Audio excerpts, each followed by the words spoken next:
Years ago at my temple in Texas, we had an educator as a guest speaker. And as part of her presentation, she shared a demonstration where she took 3 clear glass bowls and filled them with water. The water, she said, represented the non-Jewish community in which we live. In the first bowl, she placed an uncracked egg. She said this was an example of strict orthodoxy. The Jewish yolk was secured and untouched by its protective shell. So one option for living in a non-Jewish society is to build yourself into a closed-off community so that contact is minimized. In the second bowl, she cracked an egg and whipped the egg into the water so that what was left was a yellowish, watery nothing. It was neither egg nor water. The lines had been blurred so that there was nothing distinct about being Jewish from being a non-Jew in that scenario. In the third bowl, she cracked an egg and let it float freely on top of the water. The educator claimed that this was her personal vision of what it meant to be Jewish in a non-Jewish society.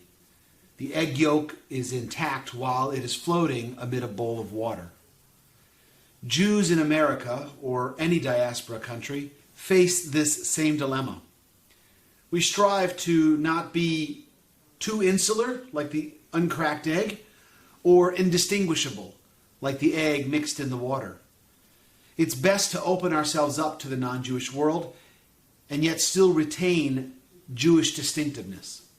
Hold sacred that which sets us apart and hold sacred that which brings us together. In this week's Torah portion, called Vayigash, we encounter the family of Jacob getting ready to move to Egypt. Before Jacob leaves Canaan, however, he's overcome with fear, and because he was afraid, God comforts him. God said, "I am God, the God of your fathers. Fear not to go down to Egypt, for I will make you there a great nation." When the rabbis read this text, they ask, why does God say this? Why is Jacob fearful? And the rabbis offer an answer. They say that Jacob was afraid that his children would be absorbed by the Egyptian nation. The Midrash goes on to claim that only in the land of Israel could the unique Jewish spark be preserved down through the ages. It was on this score God reassured him. God said, "Fear not to go down to Egypt, for I will make you there a great nation." And the sages interpreted that phrase, great nation, to imply that the Jews would preserve their national identity and not be absorbed into Egypt.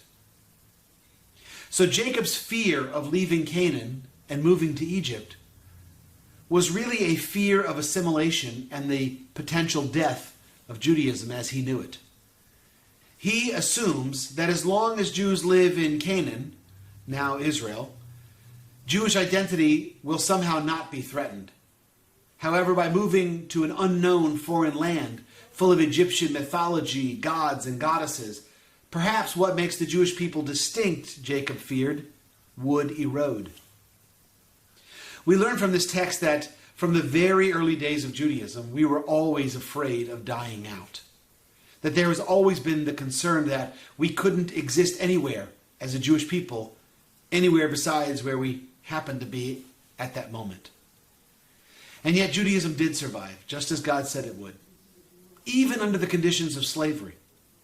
Jews were able to adapt to every piece of soil where they were. Judaism and its survival has always been about change, adaptation, ongoing reform. That is what has allowed Judaism to flourish for thousands of years. Wherever Jews were, there were Jacobs, people who were fearful that Judaism would die out. But not only did Judaism not die out, we have become a richer people for having adapted to the wider communities where we lived. As we traveled, we took in local rituals, music, food, holidays, and we Judaized them. We gave them Jewish context. It may not be the Judaism that Jacob knew, but Jacob needs no longer to be fearful. His children will change and reform Judaism as he knows it, but they will also be the ones to keep it alive. Now go out and be Torah.